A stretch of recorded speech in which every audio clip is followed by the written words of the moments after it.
know why I feel so short right now. Hi everyone, welcome back to another video. So today I'm hopefully going to get through this quickly. I'm going through all the books I read in 2023. I think I said this in my top 10 books of 2023, but 2023 was definitely the year I got back into reading. I think maybe roughly either February or April I got back into reading. I think it was grade 10 I got into like a major reading slump, and then for like 2 years or something like that I had not read a single book. Like I bought books, my book addiction still running with the buying, but then with the reading I don't know, I guess I stopped for a couple years, and then one of my friends had gone back into reading and she kind of just pulled me along with her, and that helped, and we kept recommending each other books, and I haven't stopped since. So actually I read a lot more books than I thought this year, especially since I had just gone back into reading this year. I read a lot more than I thought I did. I know I hadn't read 50 books, but I got pretty close. I read around 48. My Goodreads says I read around 40. That's wrong. It was because, as I said, this year it was the year I got back into reading, so it was just the year I randomly decided to update my Goodreads. And the thing is, I hadn't put in the date I had read certain books this year, or I guess last year. Right now it's 2024, January 2nd, 2024. I guess 8 books just got left out, which I know I had read this year, but I hadn't put in the date, so it wasn't included in my Goodreads books of 2023. I actually read 48 books, not 40, which is really surprising. I didn't think I got that close to 50. So my goal for this year is to read 50 books, and if I pass that, possibly 100. Yeah, but I don't know. Let's just get started. I have a lot of books to go through.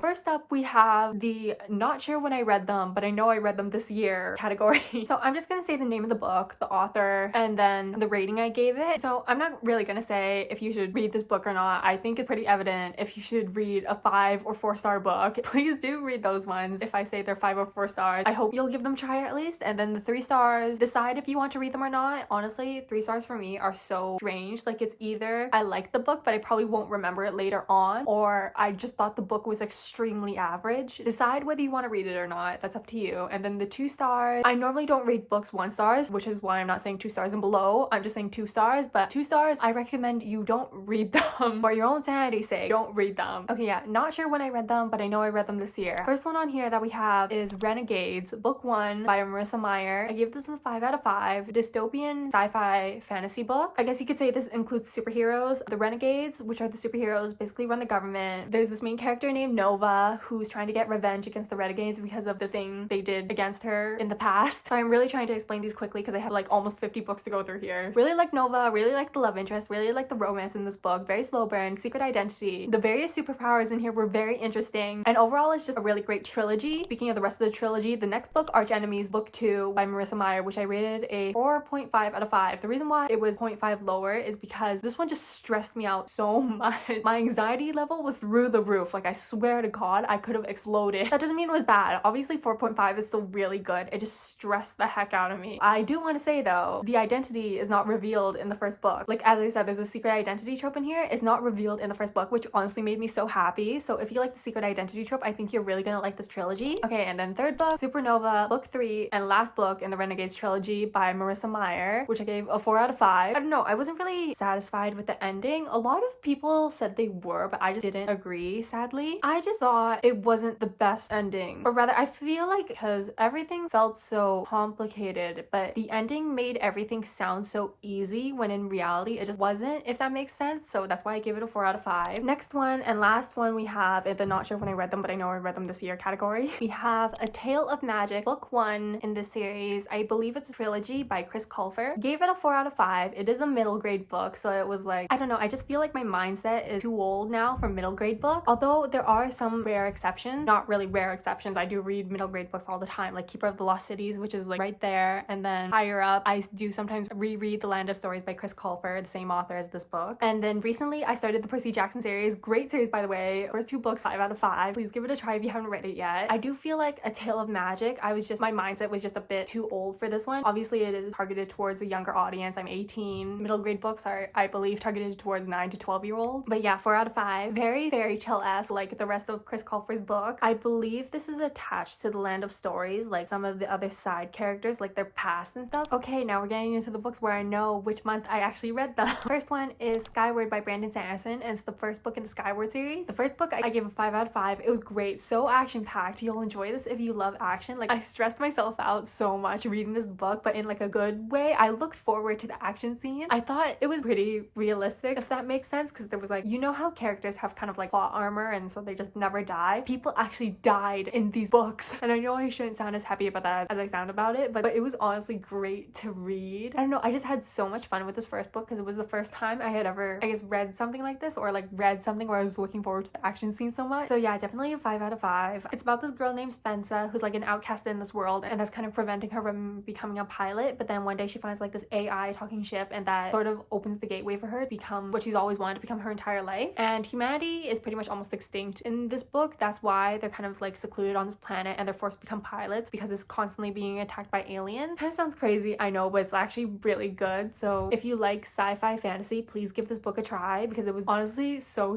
good. 5 out of 5. And then the second book we have in this series, which I also read in April, is Starsight, book 2 in the Skyward series. I rated this a 4 out of 5. I thought it tried too hard to be the first book, or like it tried too hard to give you the same feeling of the first book. I find with Brandon Sanderson's books in the Skyward series, he tries to show you Spencer's like leadership qualities in each and every single book in the exact same way. Like she just assembles this team and then miraculously they just save the world. That's basically what happens in the second and third book. Like he tries, but it just doesn't work. And yeah, same thing in the third book, Cytonic, book 3. Also read this in April, but I rated this a 3.25 out of 5. I thought it was not good. I just wanted like the main plot to move along, and I felt like this book could have been like a side plot. It just didn't have to exist as one whole book. I feel like this just didn't have to exist, and that's why I have not read the last book yet. I'll probably hopefully read it in 2024. And then the last book I read in April was She Gets the Girl by Rachel Lippincott and Allison Derrick. 5 out of 5. Honestly, it's so rare for me to rate romance books this high, but I just love this one so much. It's such a comfort read for me. I go back to read it all the time. She Gets the Girl is like a sapphic college romance, and it's basically about two main characters, Molly and Alex. Molly is like a very shy girl, and then Alex is basically the opposite. She's very social. So one day they obviously cross paths, and Alex agrees to help Molly get a date with her crush if Molly puts in a good word for Alex to Alex's ex-girlfriend. Really good sapphic college romance. I think I liked it a lot because I'm in university myself, first year university, and I just related a lot to like their first year in college, and also they were just really cute in general. So please give this a try if you're a fan of sapphic romances and also just college stories. Okay, next book. It's the books I read in May. I only read one book in May because May and June are sort of like the exam months for high school students. I was still in high school when I started reading again this year. Okay, the only book I read in May was terrible. It was Serpent and Dove, the first book in the Serpent and Dove trilogy by Shelby Mahurin. I rated it a 2 out of 5. I thought it was so bad. So basically it's about just this witch and this witch hunter. They get into this predicament, and so they kind of have to pretend to be in a fake marriage. Well, they can't pretend to be in a fake marriage, but they have to pretend to be married. And I just thought it was so bad because the main character, I'm not one who needs like my main character to be all strong and like the fighter type and independent, except in this book it bugged me so much because she went from like this independent strong female lead to this helpless girl who couldn't live without a man who basically crushed her hopes in humanity. And it just bugged me so much because the male lead in this book aggravated me. I hated him. I absolutely hated him. Yeah, so I rated this a 2 out of 5. Don't really want to talk about it anymore. It's in my books I hated reading in 2023 video, so if you want more on that, go watch that. But I really don't want to talk about this book anymore because I hated it. I seriously hated it. Okay, and then same thing in June. I only read one book. Again, exam season, so sorry. I read Mistborn by Brandon Sanderson, book 1 in the Mistborn trilogy or something like that. His descriptions are very good of like the creatures in his worlds that he creates. His worlds are so creative. I love Brandon Sanderson's worlds so much. I can go on about them probably for forever, but I have a lot of books to get through, so I can't right now. But I rated a 4.5 out of 5. If I'm being honest, I can't really remember too much about the books. The magic system is based off of like metals. It's really cool. I guess you could sort of compare it to Six of Crows,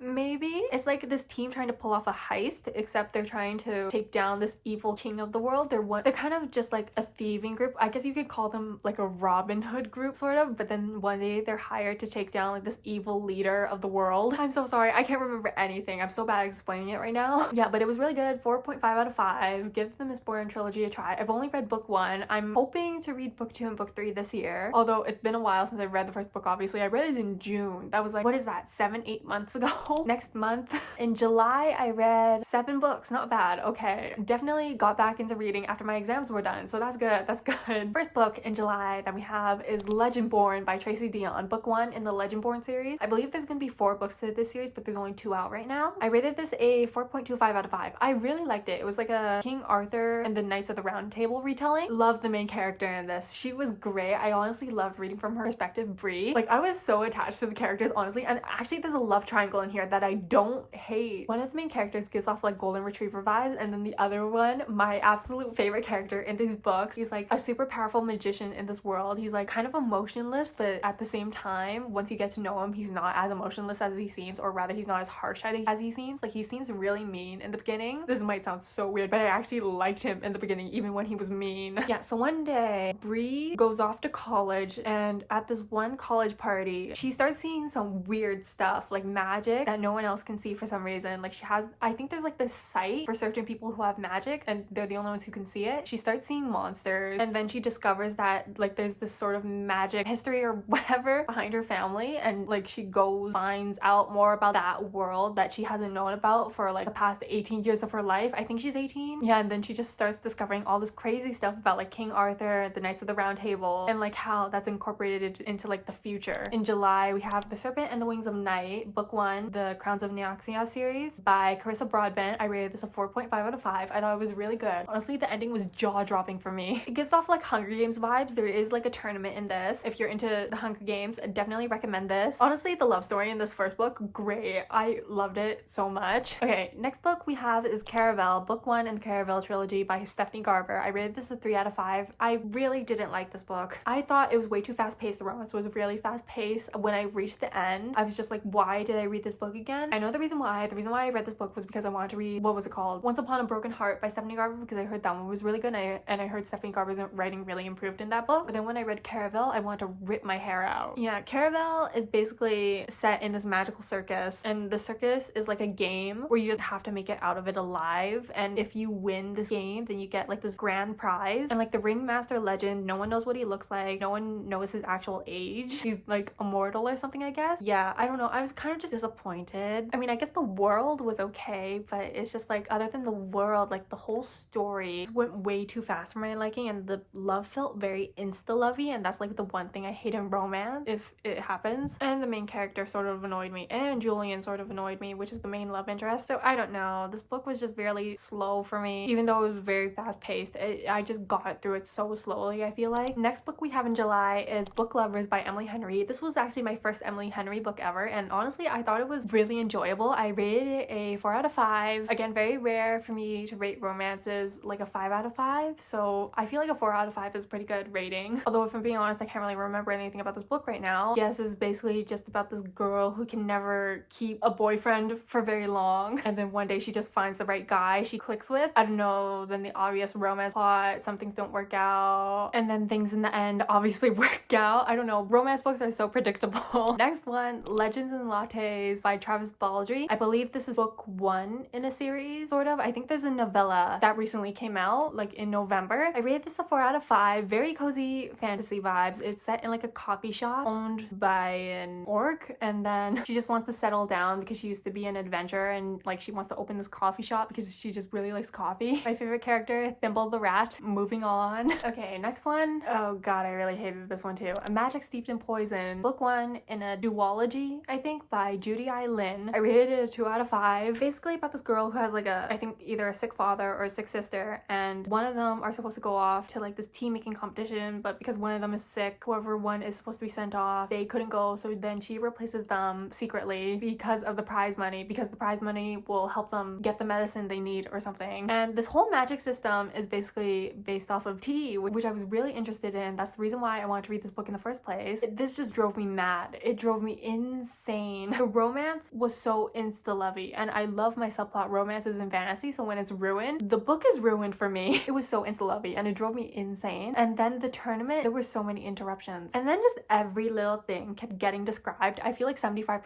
of the book was just the descriptions of every tiny little thing. I just wanted the plot to move on, but then there were so many interruptions to the tournament, and then there was just this random plot twist at the end. It wasn't really random. I was expecting it. This book was also really predictable as well, and obviously no one likes their books to be predictable. So next book, Beach Read by Emily Henry, my second Emily Henry book. I rated it a 3 out of 5. It was okay. What really bugged me was that the guy went away for like 2 chapters because of this problem he had, and then when he came back, the problem was solved. Like, we don't know how it got solved. He just came back and everything was okay. Like, woo, we can be on our merry way. away and be a couple. Yeah, that's basically what happened. That's what drove me insane. I can't really remember what this one's about. I think it's about like two authors. They like challenge each other to write the opposite of what they normally write, and then they just bond over that experience, bond over their trauma. I don't know. On to next month. Okay, in August, I read 5 books. A little less than I normally read, but not too bad. First book I read was Fourth Wing by Rebecca Yarros, book 1 in the Empyrean series. I think that's how you pronounce that word. Fourth Wing took the world by storm. It exploded. It blew up everywhere. Absolutely everywhere. You could not get this thing out of your face if you got on social media. Like if you're on BookTok, BookTube, Bookstagram, etc. You could not get this thing out of your face. So I caved in to the FOMO. I read it. Rated it 4.5 out of 5. I actually enjoyed it. If you don't know what it's about at this point, you've probably been living under a rock. Dragon Riders, you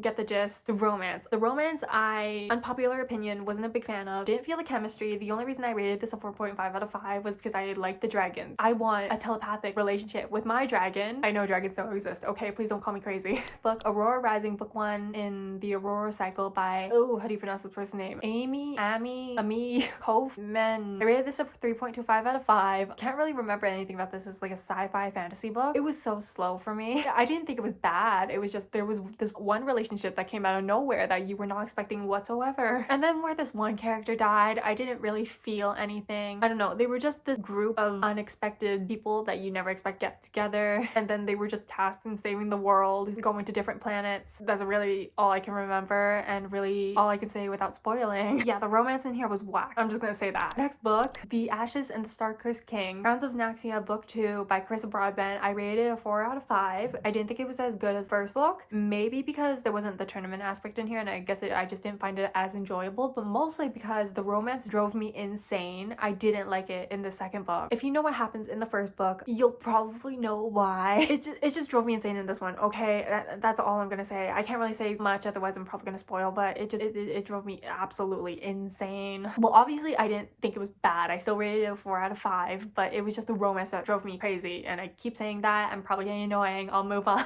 Divine Rivals, book 1 in the Letters of Enchantment duology by Rebecca Ross. The second book came out December 22nd. No, not December 22nd. December 26th. I have it. I'm reading it. It's so good so far. Oh, and I rated this a 4.75 out of 5. I left room for the 5 stars for the second book. I really wanted to rate this first one a 5 stars too, but it's just the romance got a bit too fast for my liking near the ending. I still thought they were really cute. I enjoyed reading their letters, and also I liked the concept of like the magical typewriters. The magical typewriters was the reason why I started reading this book in the first place, and I was so happy with it. Again, if you don't know what Divine Rivals is about, you've probably been living under a rock. It's just them sending letters to each other through magical typewriters. There's a war going on between gods. At first, in the beginning, they're rivals at this newspaper firm, whatever it's called, but then they go off to war to become war correspondents. Yeah, the romance was just a bit too fast-paced near the ending for my liking, but I thought they were really, really cute. And then the last book we have in August is The House in the Cerulean Sea, book 1 by TJ Klune. I say book 1 because he just announced the second book to this book, Somewhere Beyond the Sea, which is coming out, I think, fall 2024, and I'm so excited because this is in Arthur's POV, and I loved Arthur. He was my favorite. Oh yeah, and I rated this first book 5 out of 5. I thought it was really cute, made my cheeks hurt because of all the smiling I did. Basically about this man named Linus Baker. He's a caseworker, and he's sent off to this magical orphanage to decide whether it should be shut down or whether it should be kept. And yeah, there he just develops a relationship with Arthur and then the children there, and it's really cute. Made me so happy. 5 out of 5. Please go read it. I loved it so much. Oh my god, I'm running out of breath.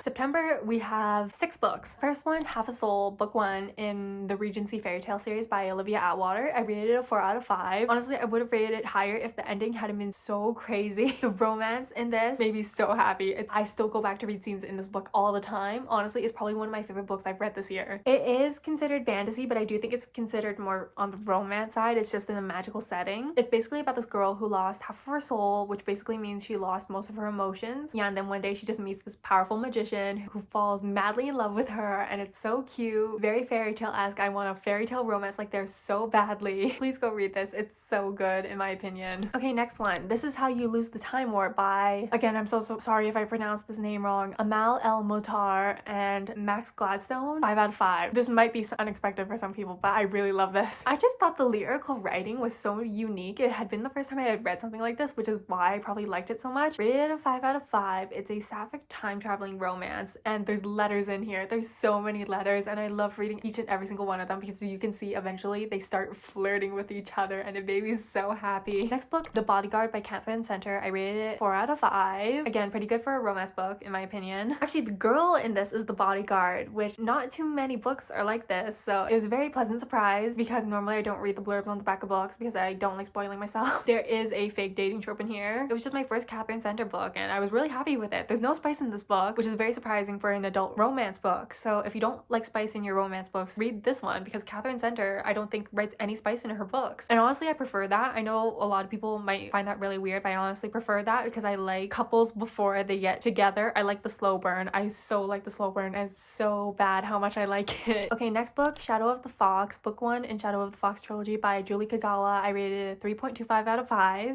I actually really enjoyed this one. It was just like a mindless read if I'm being honest, so I probably won't go back to read it, but I had fun reading this. It's a traveling fantasy book. Obviously there's a subplot romance in here, which I found really cute because nothing actually happened between them in the first book. Like there were cute moments between them where they were like, my heart is beating so fast and blah blah blah, but nothing actually like kissing or anything like that happened in this first book, and that made me really happy. Oh, and one of the main characters is a kitsune, which is like a fox spirit, and I thought that was really interesting because it was the first time I had read a book with a kitsune in it. Okay, next book, A Far Wilder Magic by Alison Saft. I rated it 4.25 out of 5. I thought it was really good. It's so slow burn. Like they almost don't get together until like the end of the book, and that made me so happy because again, I love slow burn. Very heavily inspired by Full Metal Alchemist, Riza Hawkeye, and Roy Mustang. Pretty sure you've heard of them. There is alchemy in this book, so if you watch Full Metal Alchemist, you'll probably be very familiar with the magic system in this book. There is a hunting tournament in this. If you also like tournaments, then you'll like the second half of this book, or like the last quarter of this book. Okay, last book we have in September is Soul of the Sword, which is the second book in the Shadow of the Fox trilogy by Julie Kagawa. I rated it 3 out of 5. I didn't like it as much as the first book. I still liked it, but I don't know. In these books, I noticed in Julie Kagawa's books, things always feel way too convenient. Like if the main characters need something, it kind of just appears. And like if things are too convenient in a book, then obviously you're not gonna like it as much. But I still enjoyed this. Still a 3 out of 5. Not the most amazing thing in the world, but still I do highly recommend the Shadow of the Fox series if you just like enjoy a mindless fantasy traveling book. Okay,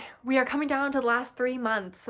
October. First book is A Study in Drowning by Ava Reed. I rated it 4.25 out of 5. What was this book about again? It was like very dark academia vibes. I remember that. And okay, 2 main characters, Effie, and I believe the second one is named Preston. Preston is a literature student and then Effie is an architecture student, but Effie has always wanted to be a literature student, but the thing is woman at the time couldn't be. Effie is hired to like redesign one of her favorite author's houses, and Preston is there to just like report on that author, like tell his whole life story or something. And so I guess they kind of team up together to try to get Effie into like the literature faculty, major, whatever, to make her a literature student. There are some magical aspects in this book. Like there's a fairy king and it's basically Effie just thinking she's losing her mind the whole time. Yeah, I don't know. If you like dark academia books and also if you read Ava Reed's books, you'll know some people find her writing very disturbing, but I actually really enjoyed this book. This was my first read by Ava Reed, and it was also, I believe, one of my first dark academia books I've read in a long time. So if you like dark academia, I really do recommend this one. Next book we have is One for My Enemy by Olivia Blake, which I rated a 4.75 out of 5. That's kind of high, and I can't really remember much about this book. I do remember it's a Romeo and Juliet retelling, so obviously lots of death, lots of forbidden romances. That might be why I rated it so high, because of the forbidden romance. This was the one book I could stand where the couple got together early and I actually liked them. Oh, and also Olivia Blake's writing is so much fun to read. I thought it was very, I don't know, lyrical. I'm not sure lyrical is the right word. It's just you kind of lose yourself in her writing, and I just found it so enjoyable, if I'm being honest. Definitely gonna try reading more Olivia Blake books this year because I think she's genuinely one of my favorite authors when it comes to like the writing style. Next book is Legend by Marie Lu, which is the first book in the Legend trilogy. Rated a 4.5 out of 5. It was actually really enjoyable. I know I said earlier on you don't like your books to be predictable, but this book was predictable, but I had so much fun reading it. 2 main characters, Day and June. Day is the Republic's most wanted criminal. June is the Republic's most well-known military prodigy, and one day a crime against June's family is committed and Day is the prime suspect. It's a dystopian book, and it had been a really long time since I read a dystopian book, and this just kind of opened the gateway for me to start reading more old dystopian books that I hadn't read yet, and it was honestly really enjoyable. So 4.5 out of 5. If you enjoy dystopian books, I highly recommend this one. Dual POV, I really like dual POV too. Next book in October is Prodigy, book 2 in the Legend trilogy by Marie Lu. 4.25 out of 5. Didn't enjoy it as much as the first book because the characters kind of annoyed me in the second book, honestly, but still really enjoyable. Next book, Champion, book 3 in the Legend Trilogy by Marie Lu, 4.5 out of 5. I actually really like the ending. I heard some people didn't like it because, spoiler alert, there is a memory loss trope in here. So if you don't like that, I'm not really sure you're gonna like the last book in this trilogy, but I really enjoyed it.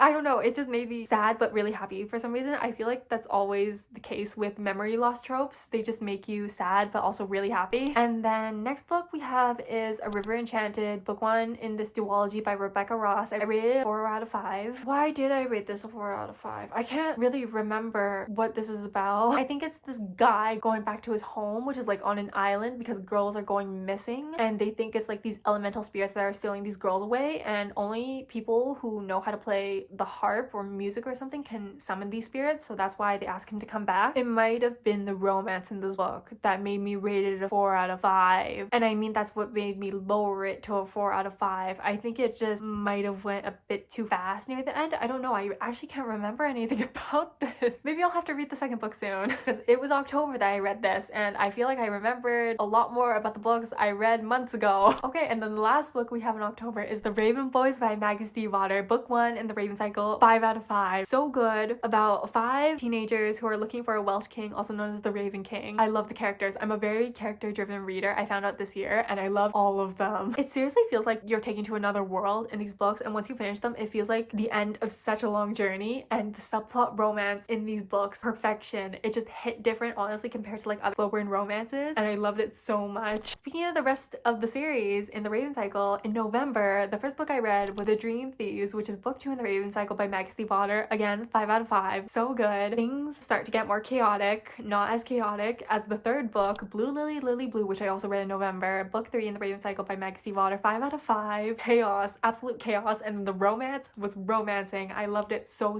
much. And then the last book we have in the Raven Cycle, The Raven King, book 4, 5 out of 5 again. And then the novella Opal, which is considered book 4.5. I only rated it a 3 out of 5 because it was in a POV of a character that I didn't really care for. I mean, I wouldn't say the character was insignificant, she kind of was, but I didn't really like reading from her POV. We did get to see some main characters from like the main series in this, and they were really happy, and I was happy knowing they were happy, but still I didn't really like the POV this was in, so 3 out of 5. And we are in the last month of 2023. December, the first book I read was actually for a friend's birthday. I decided to annotate 2 books my friend really liked, and it's Ferals, book 1 in the Ferals trilogy, I believe, by Jacob Gray, and The Swarm Descends, which is book 2 in the series by Jacob Gray. I rated each of the books a 2 out of 5. I got really bored. I'm so sorry. I really wanted to like these books for her sake, but I don't know, I just got really bored. These are middle grade books, so I feel like, again, my mind's just too old for them now. I feel I would have probably enjoyed them in like elementary school, but I just couldn't get into them. Ferals in this world are basically people who can talk to and control one type of animal. Like, you can't control birds. It either has to be crows or pigeons or whatever. And I don't know, I guess I found that part cool, but other than that, I don't know, I found the plot really predictable, and I just couldn't get into Jacob Gray's writing. I just got bored, but I hope she enjoys her birthday present / Christmas present. The first book I gifted to her on her birthday, the second book I gifted to her on Christmas, so I hope she enjoyed them. Okay, next book we have in December is If You Could See the Sun by Anne Liang, 4 out of 5. This was my first Anne Liang book, and I enjoyed it so much. The reason why I rated it 4 out of 5 though was because the ending did get a bit crazy, but the romance was so good. Basically, it's about this girl who goes to like this very prestigious and like very rich and elite school, but one day her parents tell her they don't have enough money to keep her in that school, and like under all that stress she turns invisible, like physically, like no one can see her. So then she goes to like the smartest kid in the school besides herself, of course, Henry, the main love interest, love of my life. Is that appropriate to say? I don't really know how old he is. And now I just imagine they live a long and happy life together. Yeah, 4 out of 5. Go read it. It was really good. Anne Liang. Definitely gonna read more of her books this year. Oh my god. And then the next book, my baby. Not my baby. I didn't make the book, but I consider it my baby because I love it so much. 5 out of 5. Letters to the Lost, book 1 in sort of a series by Bridget Kemmerer. You can read each of these books in the series as standalones. 5 out of 5. I thought it was so good. There were letters in this book. I love reading letters in books. Basically, it's about 2 main characters who each lost a family member, and because of that connection, they kind of just start writing letters to each other. It's anonymous, so they don't actually know who they're writing to. So obviously, there's a secret identity reveal. Bridget Kemmerer might be known as a fantasy author, but to me, she's the best contemporary romance author, and I hope she comes out with more contemporary romance books. I know she has 2 more that I haven't read yet, and I'm planning to read this year, and I'm so excited. Okay, next one,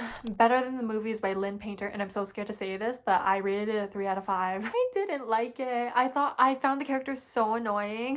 I really don't want to be insensitive when it comes to this book because the main character's mom did die, but I thought she was so annoying. The girl was so indecisive, and then the love interests were so indecisive. It was a love triangle. Not really, considering the second love interest wasn't actually interested in her, but I really don't think Lynn Painter is an author for me, if I'm being honest. I'm really not sure if I'm ever gonna give another one of her books a try. Maybe, I don't know, but who knows. Okay, next book, Six Scorch Roses by Carissa Broadbent, which is a novella in the Crowns of Nyaxia series, but also considered book 1.5 because it takes place in between book 1 and book 2. Obviously, if that wasn't obvious enough, oh god. I rated it a 3.25 out of 5. If I'm being honest, I did think this was better than the second book, but I did think it was too short for what it was. I do think I wanted a bit more of the couple in this book. I mean, as I said, it's a novella, it's 200 pages, so I can't ask for too much, but I just really wanted more of them. I feel like some things moved way too quickly, but Carissa Broadbent's writing is so good. I always love reading her writing, and I'm hoping to get into Daughter of No Worlds by her this year if I can get my hands on it. Next book we have, I read this because the movie came out this year. You all may know it, The Ballad of Songbirds and Snakes by Suzanne Collins, which is the prequel to The Hunger Games. I rated this a 3.25 out of 5 as well. I didn't think it was a bad book, not at all. It's just, it is in Snow's POV, so it's like villain origin story. So when I finished this book, I got like the sick feeling in my stomach because obviously it's Snow. Like the thoughts he has in his head is kind of crazy. Like this man had like a 20-minute monologue about his shirt in the beginning of the book. Yeah, I was sick, but I was entertained. So 3.25 out of 5. Oh god, and then the last two books in December, number 47 and number 48. Number 47, The Lightning Thief, which is book 1 in the Percy Jackson and Olympian series by Rick Riordan. I rated it a 5 out of 5. This was the first time I had read Percy Jackson. I am like how many years late to the series? This came out in like 2006. I was born in 2005. Could have probably read this in middle school, but it's okay. I still enjoyed it nonetheless, even as I'm 18, reading it for the first time. Rated it a 5 out of 5. I was so entertained. I started reading this because I heard there was such a slow burn romance, and I'm here for it. I am eating every single Perkabeth crumb. Like, give it to me. Is it pronounced Perkabeth or Persabeth? I really don't know, but I'm eating every single one of the crumbs and give it to me. Also, the friend group, the trio, love them. They're so funny, honestly, and like I obviously started reading these books because the TV series came out. I watched the first 2 episodes before I started reading the books and decided that I just like the TV show too much. I should read the books first. And they're so good. Honestly, the TV series cast is